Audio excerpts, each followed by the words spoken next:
So the real wargamer, the wargaming table here, picking up again with Vivictus magazine game campaigns in Portugal. The Marshals series. This was the very first volume, and I think this is the Soult. Yeah, this is the Soult scenario. It is the Anglo-Allied turn. Let's see. I'm going to go right into movement and choose my force and conduct my movement. I need to remember about the leader's impact on movement, the fatigue for movement. Train costs are really easy, very easy. Actually, that's about it. Okay, I'll try to go through this step by step. Obviously, this is the Anglo-Allied side. This unit right here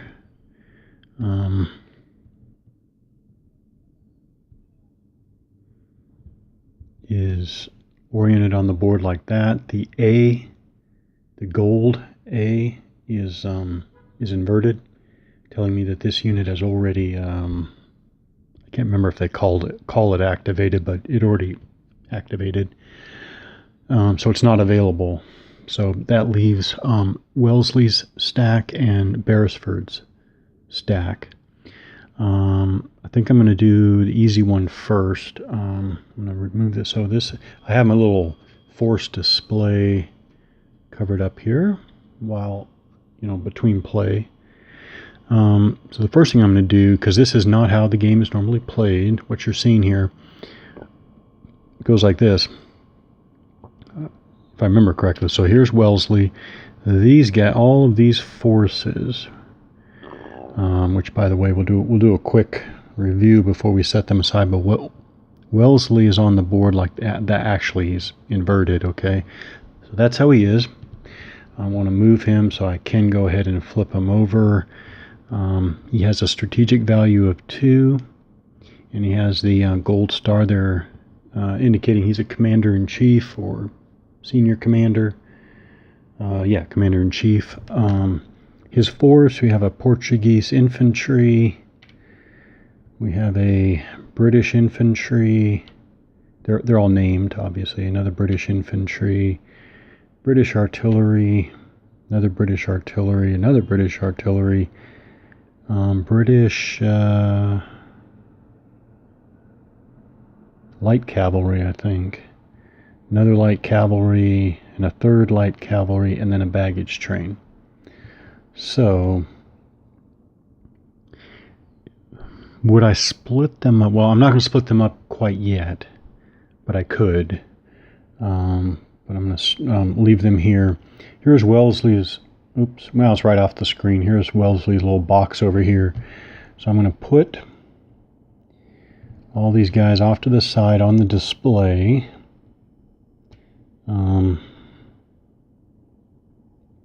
So I know that they're with Wellesley. I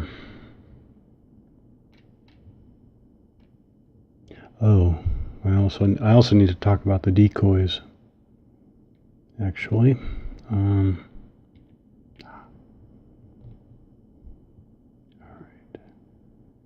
Yeah. I wanted to do this on screen, but maybe I shouldn't have. So now I'll integrate the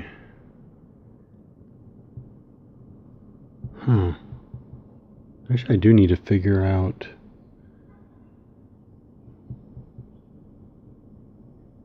I need to remind myself how to use the decoys. Anyways, it's just movement right now. So Wellesley is a commander-in-chief. I don't believe he has to check for anything. I think he moves on his own volition. So we have operations, activate a stack through disengagement and or movement. This is movement. If through movement, verify the command. Commander-in-chief, this command is fine. Yeah, I think he just moves. So we're going to move him along this highway. It says 1. And I believe this track here, it says I'm trying to quickly translate off the top of my head the French here. I think it says number of movement points expended. I might have been doing it backwards before, but I'm going to move it up to the one box because he's moved one here. I guess they still take fatigue. Well, that wasn't good. Flip them over. All right, here's my here's my fatigue pool there. So they draw one fatigue for that first leg, and then he only wants to go one more. But I wonder, so I'm going to move the marker here to the 2 box. I'm going to draw another one, but yeah, that's 1 and 1. That's so. I wonder. Okay, so at this point, I want to cover everything about the Commander-in-Chief. Do everything here. Yeah. Commander-in-Chief is definitely... Commander-in-Chief Wellesley is distinguished from Beresford, a subordinate commander. So I definitely need to keep them separate.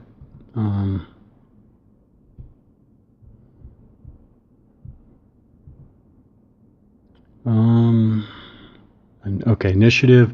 The Commander-in-Chief's strategic value is used for initiative. Okay. A Commander-in-Chief associated with the stack enables the stack, this is here, to be activated without a command test, yeah. So under Wellesley for that whole big stack, it's now over there, do not need to do a command test for the Commander-in-Chief. And it moves with all of its movement points, which I guess would be the slowest of his stack, which I guess would be the artillery and baggage trains. So the black numbers here, baggage trains, movement value of 4, and the artillery has a movement value of 4, yeah. The same is true for a stack located in the same zone as the Commander-in-Chief. Oh. So that makes it sound like a number of units from a stack with the Commander-in-Chief, they can move away from the Commander-in-Chief without having to do a command test. So they're ordered away by the Commander-in-Chief, so to speak. Commander-in-Chief.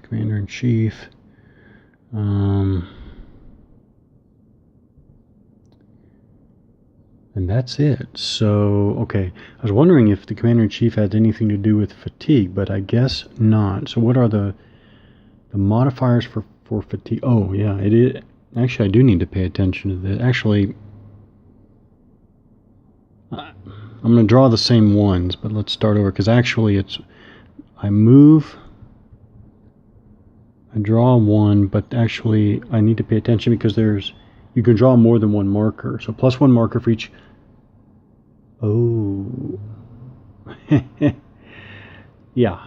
Actually, this is a great example. Actually, I should put this back. And here's why. This is a huge stack. So actually, I do have to compute the number of steps for this because I'm definitely over 10, I think. So, all right, this is 1, 2, 3, 4, 5, 6, 7. And actually, I need to get the exact number. It's not just being more than 10. So let me figure this out. All right, I'll eyeball this instead of getting out the calculator. 1, 2, 3, 4, 5, 6, 7. 7. So 8, 9, 10. 11, 12, 13, 14, 15, 16. 16. Okay, 16, and then 17. 18, 19. All right, so 19, and then what do artillery count as? Are they 1 or are they 0? I was at 19, right? Artillery, so each artillery or cavalry counter represents 1 artillery or cavalry strength. Okay, so they do have a strength of 1, so it's 19, so it's 20, 21, 22. And what about baggage trains? I guess not. Baggage trains. Okay, so we're over 20. So that's +2. So more than 10 strength steps, you draw an extra marker. Plus 20 strength steps, you draw 2 more markers, 30, 3 more markers, etc. So, yeah, so that does make a difference. So we need to add, so we draw 2 extra fatigue markers for a total of 5. That is going to be problematic. Yeah, that's definitely going to be problematic. So we may not be going that. So wait a minute. I need to pay attention to this. Are there any reductions in fatigue?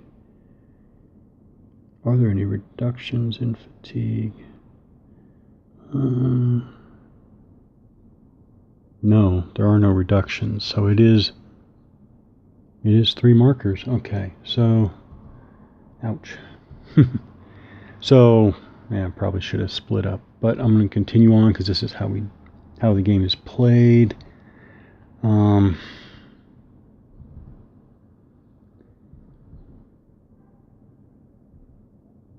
Okay, other markers are dead. If the accumulated fatigue exceeds the morale of 1 or more units of the stack, I think that's those units must stop. Okay, so how do I do this? Okay, so the morale are these numbers in here, and there's no unit that has a morale that exceeds 5, and they took 5.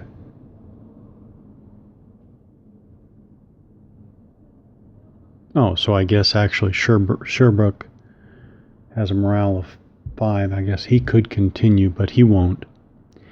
So it does exceed all the other guys. All the other guys have 4 or 3 morale. Okay, looks like so remind myself, I think the artillery have their morale on them. I think it's the 5 in the top right there. I think that's the morale. So, all right, so definitely exceeded some of them. I believe I can leave them behind and continue on moving, but I'm not going to do that. So the question is,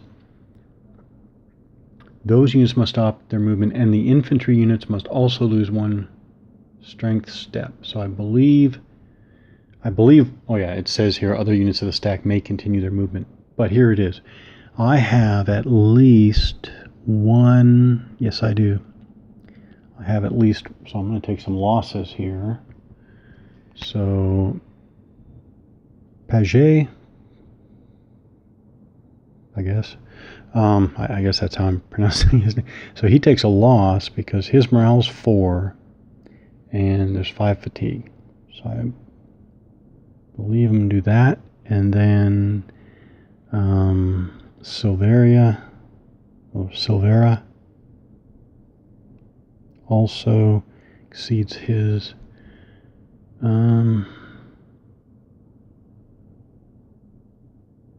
That is, yeah, Paget and Silver. Yeah. Okay, so they. That was not such a good idea, but there we go. So basically, when the accumulated, so we took 2 extra fatigue just because of the density of the stack, because it was more than 20 steps. And it looks like none of the other fatigue modifiers apply. And then, well, I guess 2 things. If the accumulated fatigue exceeds the morale, the unit cannot move any further. But I have 1, 2, 3. I have at least 4 units that have a morale of 5. So they could continue moving, but I'm going to keep them all together for this turn. And on top of that, just the infantry units lose a step if the fatigue exceeds their current morale. Okay. So Well, I'm not sure what the implications of that are yet. Okay.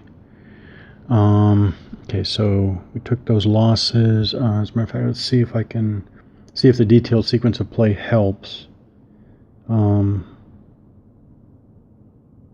It doesn't really seem to help. Okay, but I moved all of Wellesley's stack over to the side display. I'm going to flip him back over. I'm going to invert him because he is activated. The fatigue markers go back into the pool.